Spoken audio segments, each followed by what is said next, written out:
You know, we set this up to be a little bit of an informal chat, so just people could get to meet you guys and know you. So why don't we just start with a general question for all of you, Sure. and just let you tell folks who you are and why you think you'd be a good district court judge, starting with Ferris Dixon. I'm Ferris Dixon. I was actually raised just down the road in Goldsboro, about an hour away, eastern North Carolina. I'm married to Arsena Barfield from Snow Hill, and she has a lot of relatives here in Pitt County. I think Greene County and Pitt County are sort of tied to the hip, at the hip. We have 2 children, my son and daughter, Delane and Ferris III, and they decided to wait out in the vehicle for me. They've been blessing me recently. They volunteered to work with the campaign, and unfortunately, she's got to get up at 4:30 tomorrow morning in order to go to Durham for part of her matriculation process at the School of Science and Math. We, as a family, believe in church. That's our foundation, and we also believe in working hard. And my wife's a graduate of East Carolina University here, and I'm a graduate of Duke University and UNC School of Law. And I've been blessed to be able to serve you for the last 13 years as a prosecutor here. I've been a prosecutor altogether for 15 years, and I've been practicing law for 22 years. All right, very good. Thank you, Ferris. All right, Daniel Ensminger, tell folks who you are and why you think you'll be a good judge. My name's Daniel Hines Ensminger, and I'm running for district court judge. I was born and raised here in Pitt County. My family is the Hines family that have the Dixie Queen Seafood Restaurant in Winterville. I grew up here working for my grandfather. Started working for him at the age of 12, and if anybody knows my grandfather, they know that when they brought me in, he didn't bring me in to be the CEO of the restaurant. He brought me in to work hard. I started out bussing tables and working in the kitchen, and eventually I progressed to the point where he'd let me actually run the cashier, and that's a big deal for my grandfather to let somebody work the cash register for him. I learned a lot about working hard in the restaurant, learned a lot about life and a lot about people. Went to Campbell University School of Law, came back home, and I've been practicing law here in Pitt County for the last 11 years. During that time, I represented over 1,000 clients in the Pitt County and the surrounding counties and district and superior courts. And that's one thing that I have that the other candidates don't. I have more private practice experience than the other 2 candidates do. I'm running for district court judge because I believe Pitt County needs a judge who's going to enforce the laws, to work hard to keep our community safe. If I'm selected to be your district court judge, that's what I'll do. I'll work hard, just like I did in the restaurant business, just like I have in private practice, to keep our communities safe. All right, thank you, Daniel. Daniel Ensminger. Now let's go to Lee Teague. Lee, tell folks who you are and why you would like to continue on and why you think you're the best candidate here. All right, thank you, Henry. Good morning. Again, my name is Judge Lee Teague. I am one of 5 district court judges here in Pitt County. I've been serving as a district court judge for the past 8 months after being appointed by the governor and selected by my fellow peers in the Pitt County Bar to serve as judge. I've been doing that for 8 months and have been honored to do that. I grew up in High Point, moved here in 1997 when Tom Haygood hired me as an assistant district attorney. I practiced for the district attorney's office for 10 years and tried over thousands of cases in district court as well as superior court. In 2007, went into private practice and was in private practice for about 3.5 years with a firm here in Greenville. Then had an opportunity to open my own practice in 2011. Since 2013, I've been serving as a district court judge. The experience, I would say, is the diversity of the experience that I have. I believe I'm the only candidate that has private practice experience as well as working for the district attorney's office. The reason I would be a good judge and continue to be the judge is the values that I hold, the biblical values and the integrity, the experience, and my ability to be fair. I am a judge that already enforces the law and keeps Pitt County safe. I do that every day when I'm in court. So I would certainly appreciate your support as district court judge. All right, very good. Thank you, gentlemen. Let me throw out a couple questions here. We'll start with Daniel this time and go back with Lee and then Ferris. Let's start with a question of funding the judicial system. Daniel, the budget cuts in Raleigh have been pretty palpable, and everybody's hurting a little bit if you're in state government of any kind. And the cuts, taxpayers want a more efficient government, and that includes the judiciary. And so the question really is, with no new resources probably coming to the district court system, What are your thoughts and ideas about how to streamline the process and make district court more efficient? And we'll start with Daniel Ensminger on this one. That's a good question, Henry. I've been out over the last several months talking with voters about their concerns, and that is one of the big concerns that voters in Pitt County have, is about the efficiency of the court system. And they're concerned about cases being continued too many times. They're concerned about the volume of cases that we have, and the inability of the court system to address those cases in a timely manner. One thing that we have done recently, and I can't take credit for this because I didn't do it, but one thing that has been done recently is there's been an administrative court that's been formed in Pitt County. That was spearheaded by our district attorney, Kimberly Robb, and I'm proud to say that my brother, who works for the district attorney's office, Philip Ensminger, was the point person on that project to get an administrative court here in Pitt County. He went down to Wilmington, he observed the way that they run their administrative court, spent some time down there, and helped to set up the administrative court here in Pitt County. And so my brother Philip and Kimberly Robbs pushed real hard to get this administrative court through. And in doing so, they've allowed us to handle smaller traffic cases, infractions, more efficiently. And that's freed up time for us to address the DWI cases in a more timely manner.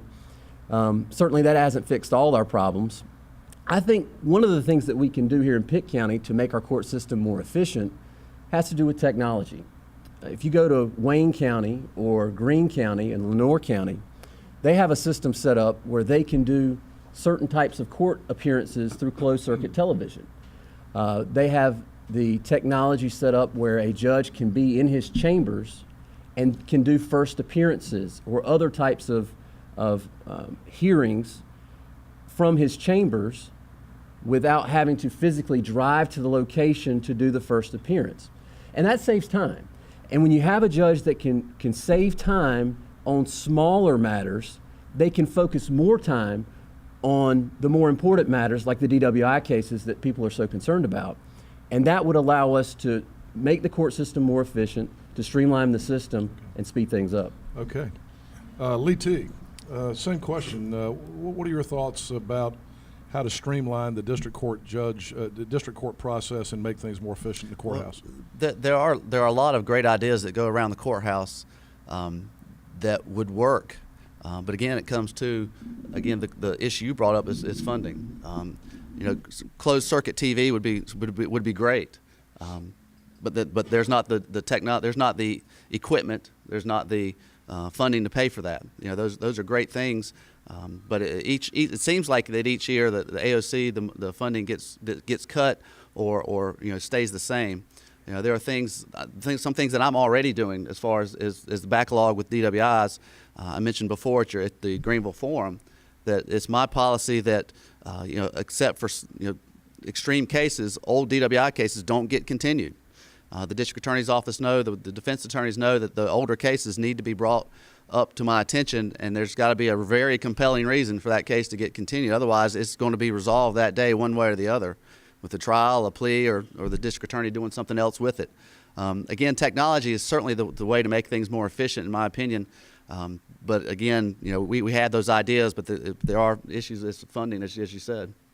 All right, Ferris Dixon, same question. Like Mr. Teague, you work in the district attorney's office as he did in the past. You must have some ideas about how to streamline the process. Well, I do, but I also want to point out that I believe I'm the best candidate for the position, in that it wasn't in private practice, but I initially started out doing family courts. And we've talked a lot about criminal court and DWIs, and those are definitely crucial. But over half of our cases are actually family matters or other civil matters that we have to deal with. I believe I'm prepared to go ahead and step in and immediately get my certification to be in family court. There are ways of streamlining family court because really what our judges tend to do now is they're sort of split halfway between some do criminal mostly and some do civil. And I believe that I can do both. As I said, for 3 years I did family law intensively, working in Robeson County where we had a high caseload of domestic violence cases, where we had to deal with the divorces themselves, unfortunately, legal separations. And there are means of streamlining that I'm aware of, such as, for instance, if you want to schedule, and unfortunately if you have a divorce, you want to schedule it, you have to wait essentially 6 months to do that. And there are ways with attorneys and with the judges being more contact with each other. A lot of times cases get settled, which is the most appropriate way probably, but we then are not capable of moving cases up so we can take care of those. Likewise, there are other courts that people don't focus on, like juvenile court, which I think is the most effective means of reducing crime because you address those issues initially. I work intimately with the juvenile court system and with the school systems and with truancy court. And in fact, 2 years later, now that I'm no longer in that court, I still get phone calls about what do we do with this? How do we schedule that? And our school personnel is spending a lot of time in court that they could be using otherwise, instruction periods. And I do believe that our teachers are spending too much time in the courtroom and less in the classroom. Henry, I have to let you know that I'll have to go. We talked about protecting the people of Pitt County. Well, I have to be at work at 8:30 at the district attorney's office, and so I may step out a little bit early on you. Okay. But again, I'm asking for your vote and your support. I've been practicing law for 22 years. I believe intimately in the strength of our community, and I think that I can bring a position to the community where I can serve as a role model to our youth. Particularly, I have to tell you, I grew up in a single-family home, a single-parent home, and what I did find out is that my mother strategically placed me so that I would have role models that I could look up to. And a lot of kids don't have that. As I was growing up, a lot of parents were being taught, don't be your kid's friend. Well, these days I found in juvenile court, we have parents who are just roommates. And a roommate doesn't necessarily care whether you eat or sleep or when you get in the house. And that's what I want to do in the community. Be that role model when the parents aren't doing their jobs. And when the parents are, I want to aid them in helping to correct the matter. All right, that's Ferris Dixon. Ferris, you got time to answer one more question? I'll start with you. Since you've got to go, Ferris has got to be in the district. It's got to be in the district attorney's office by 8:30. Give you one more opportunity to answer one more question, and then we'll come down the line. We'll come to Lee after that.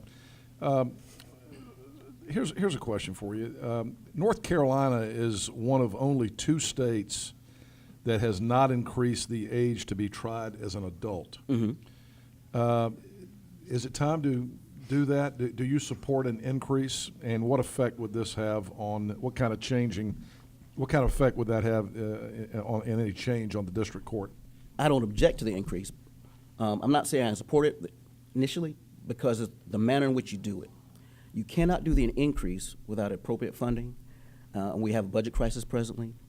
The reason is that juvenile court is essentially what we're talking about is much more intensive, the supervision.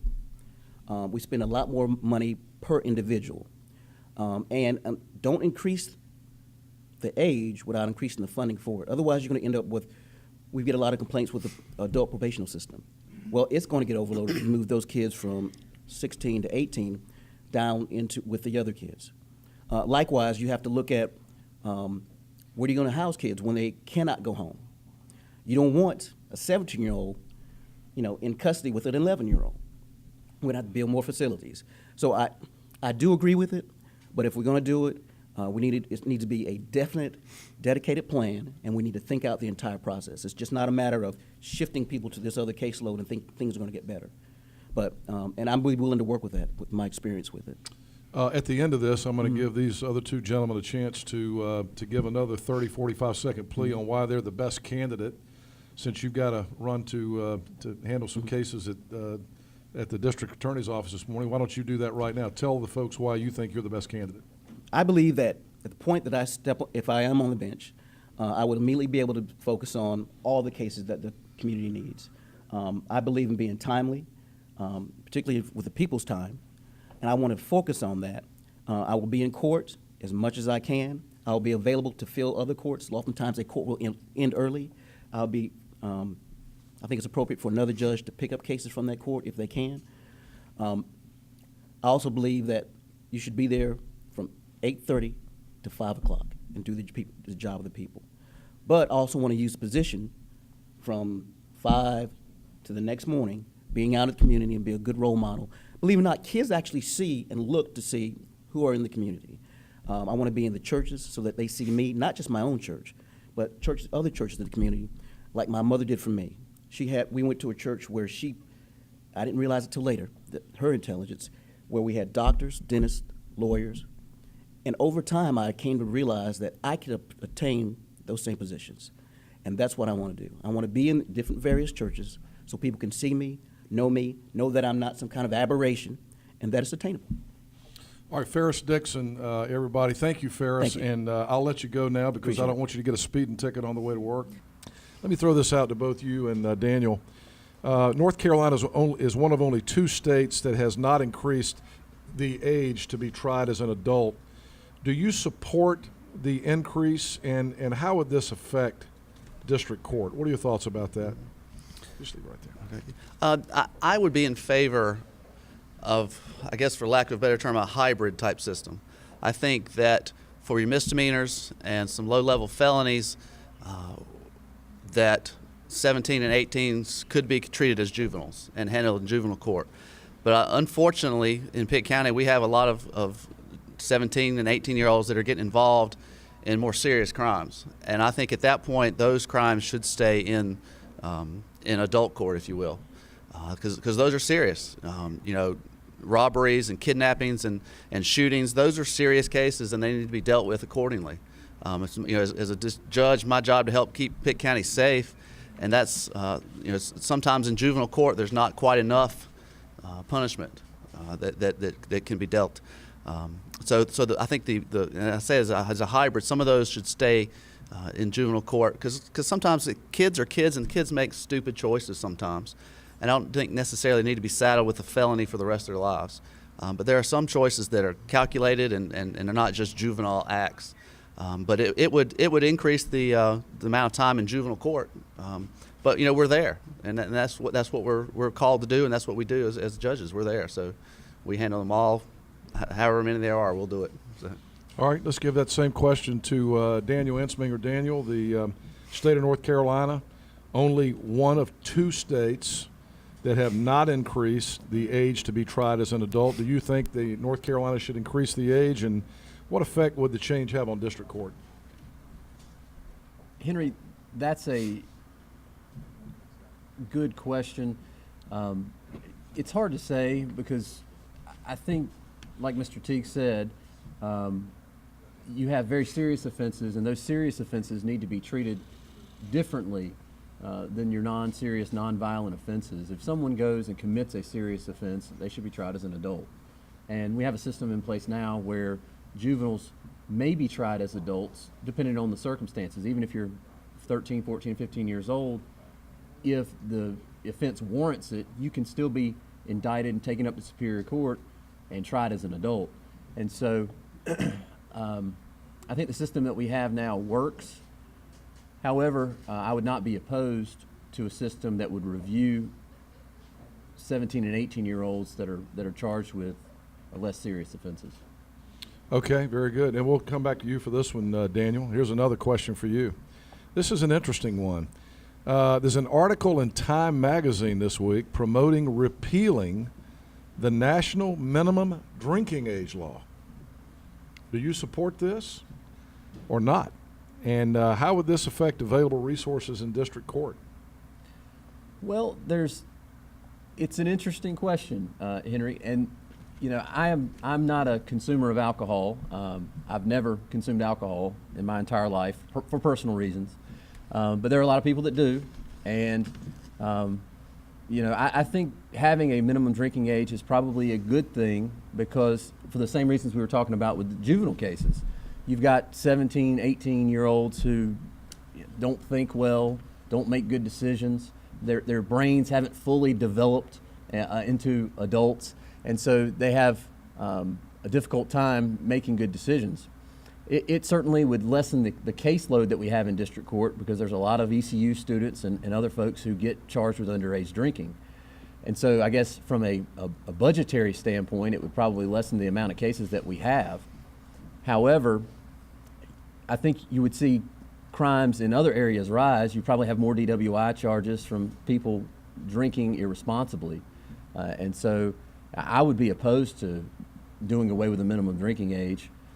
I've always thought, and this is maybe an exception to that, I've always thought if you're in the military and you're able to go overseas and fight for our country, and I have a lot of respect for people that do that, You know, perhaps those individuals should be allowed to drink a beer on base or something like that.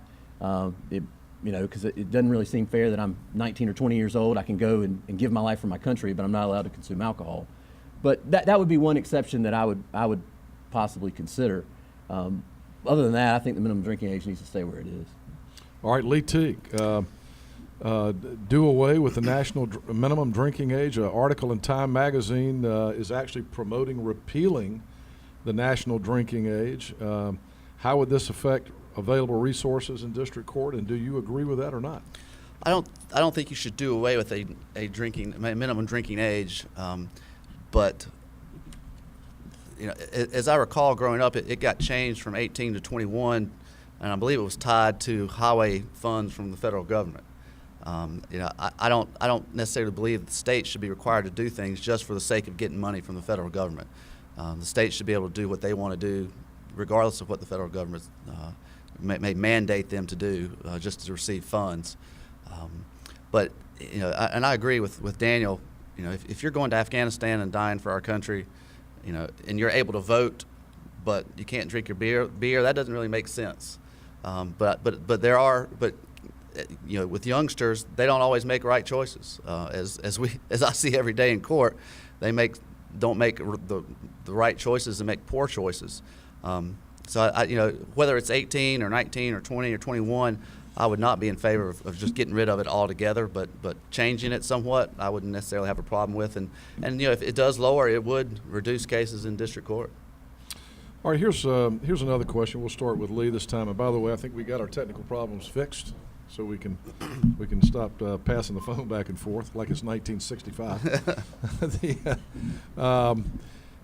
You know, you see more and more problems with kids committing crimes and showing up in district court at a younger age. We talked about the drinking age, but crimes are being committed by all ages. A lot of people think that the problems are beginning in the home with lack of parental guidance and parental upbringing of the children and things like that. What role does the court system have in that? Do you see any role, and what suggestions do you have as we move forward in trying to curtail some of that? I absolutely believe it begins in the home. You know, and I know there are families that are single parent families, and by no fault of their own, people pass away, parents divorce, and I understand that. But kids need a father, and kids need a mother. They can't. I believe that they can't truly become the person that they've been created to be without influence from both a mother and a father. Now, the court system is as a judge, I have an opportunity when there's a young man or a young woman in front of me. I have an opportunity to speak to that person and possibly say something to them they've never heard before, something positive, to speak some truth to them. And it's neat because there's 200 or 300 people behind them that hear it too, and they have to listen. They may not agree with it, but they have to listen. It's difficult because the government doesn't necessarily need to be in families. It doesn't need to dictate what families do, is a sense, because we are an equal branch of government, the judicial branch. But we can also, in juvenile court, the parents are required to come, and that they can get in trouble if they don't come. So we give an opportunity for parents to be involved, and we give an opportunity for them to influence their kids. And then there are times when, you know, in district court there are termination of parental rights, and so that we have to get involved and sometimes take kids away from parents. And so we do that with a heavy heart, because we certainly believe I do in the rights of the parents to raise their children. But sometimes we have to take them away because of abuse, neglect, and give them to a foster parent or to DSS to take custody of. But it certainly begins with the family, and I think that is the place where society, not necessarily just government, but society has to step in and fix. Daniel Ensminger, same question. Seeing younger and younger kids in court, a lot of problems. People think that the breakdown of the family is maybe the number one thing. What role does the court system have in this parenting issue? Unfortunately, Henry, the government and the judicial branch cannot take the place of the family. The family is by far the most important foundation in our community to ensure that a young child, an individual, will grow up and be a law-abiding citizen. And when you undermine the principles of family and that moral underpinning of our society, you're going to wind up with individuals in the court system at earlier ages. Not only are they in the court system at an earlier age, they have no respect for the court system. If they have parents that don't teach them morals and beliefs and values at an early age, they don't have any respect for the court system either. Mr. T can attest to this. Folks come in with their shirt tails out, their pants hanging down, laughing and talking, and they don't have any respect for the court system. And so to try to have the judicial officials or the judicial branch serve as a parent is a poor substitute. Unfortunately, it's one of the few things that we have right now to try to bring some values and morals into certain individuals' lives, but it's a poor substitute, and I think it's more of a moral problem than it is anything else. I don't have any questions left, guys, so I'm just going to give you an opportunity to talk to the voters. We'll start with Daniel. Daniel, look in that camera right there and talk to the radio audience and tell folks why you are the best person to pick for this job. Thank you, Henry. As Henry said, I'm Daniel Hines Ensminger. I'm running for District Court Judge, and I'm asking for your vote in this May primary. I'm the best candidate for this position for several reasons. First of all, I was born and raised here in Pitt County, and I have a special connection to the people here. I understand very well what the citizens of Pitt County expect from a district court judge. They expect a judge that's going to come to work every day and work hard and follow the law and keep our citizens safe. As a district court judge, I will work tirelessly for you, and my main principles are threefold. First of all, I believe a judge needs to be consistent. Consistency means doing the right thing even when it's not the popular thing to do. Consistency means doing the same thing regardless of who stands before you. Regardless of influence or power or social status, you're going to be consistent and treat people the same. And if you treat people consistently, you're going to be fair to them as well. So not only should a district court judge be consistent, a judge should also be concerned with the community and keeping people safe. My family, as I've said before, is the Hines family that has the Dixie Queen Seafood Restaurant. And back in the early 2000s, my uncle was a victim of a robbery at the restaurant. And I've seen firsthand how crime affects our communities. He was shot. The individual that attempted the robbery got away, and that individual was never convicted of that crime. But it changed our family forever. And there are victims of crimes here in Pitt County who've had their lives changed by criminal acts. And so if I'm fortunate enough to serve as your district court judge, safety and the community will be one of my main focus areas. So I believe a judge needs to be consistent. I believe a judge needs to focus on safety. And lastly, I believe a judge is a servant of the people. Judges that are elected by the people have a responsibility to work hard for the people that they serve. A judge, just because a candidate is appointed by the governor or voted on by a group of lawyers, doesn't necessarily mean that that candidate is the best candidate for Pitt County.